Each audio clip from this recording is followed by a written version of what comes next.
Morning everyone. So as you can see, I've started off my drawing of my unnatural and natural form.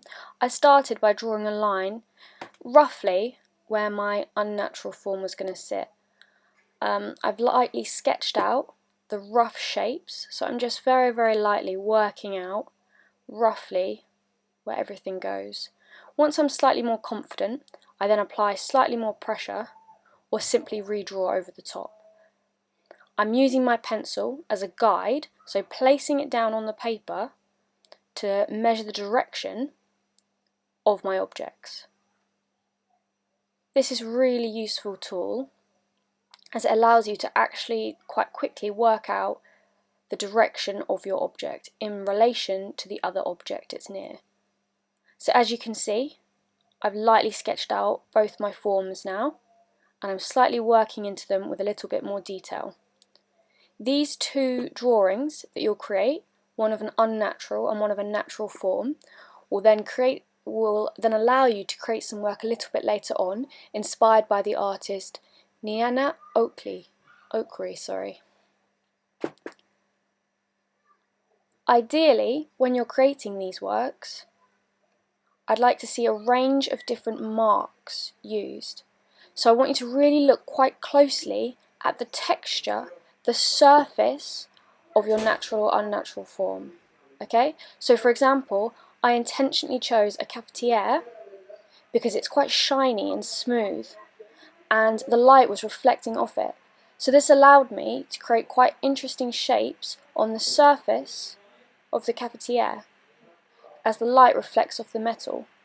It's very soft. It has a very different feel texturally in comparison to the pine cone, which was a lot more scratchy on its surface. You can see now I'm starting to add in some tone and marks. It is okay to use a rubber if you have one, however ideally to start off with you just redraw your shapes. You don't need to rub out. I'm now building up that tone, layering my marks, and I'm thinking quite carefully about the direction of my marks. So for example, I'm not placing down all of my marks in exactly the same direction. I'm looking very closely at my object and making sure that I'm moving my pencil depending on the way the light is hitting the object.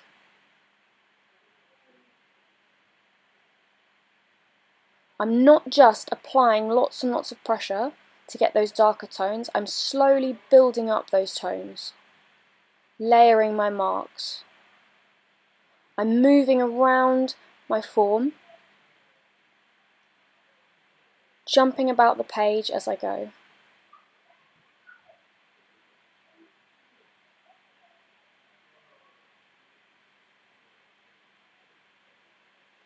I started off by just taking a photograph of my two natural forms, of my natural and unnatural form. However, I'm drawing this directly from life. Ideally, I'd like you guys to draw it directly from life as well. However, if you'd prefer to, you can draw straight from your photograph. I'm now adding in those really dark tones, and as you can see there at the bottom of the cafetiere, that is actually the reflection of the pine cone. I made sure that I really tried to follow the direction of the marks.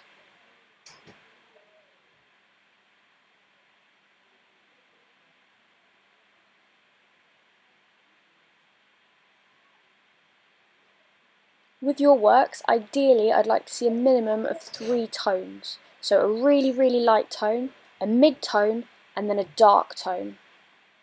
If you want to do a little bit of experimentation on a separate piece of paper before you start the activity to work out the different tones you can, please do, and I highly recommend it. I've realised there that I haven't drawn the handle quite long enough, so I've simply redrawn it over the top.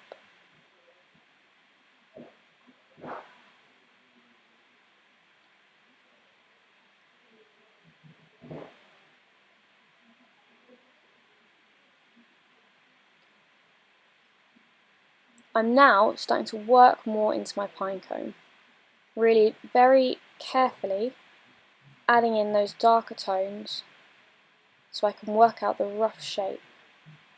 When I was drawing the pine cone, my marks became a lot more squiggly and scratchy, whereas when I was drawing the cafetiere, I was using mostly vertical lines.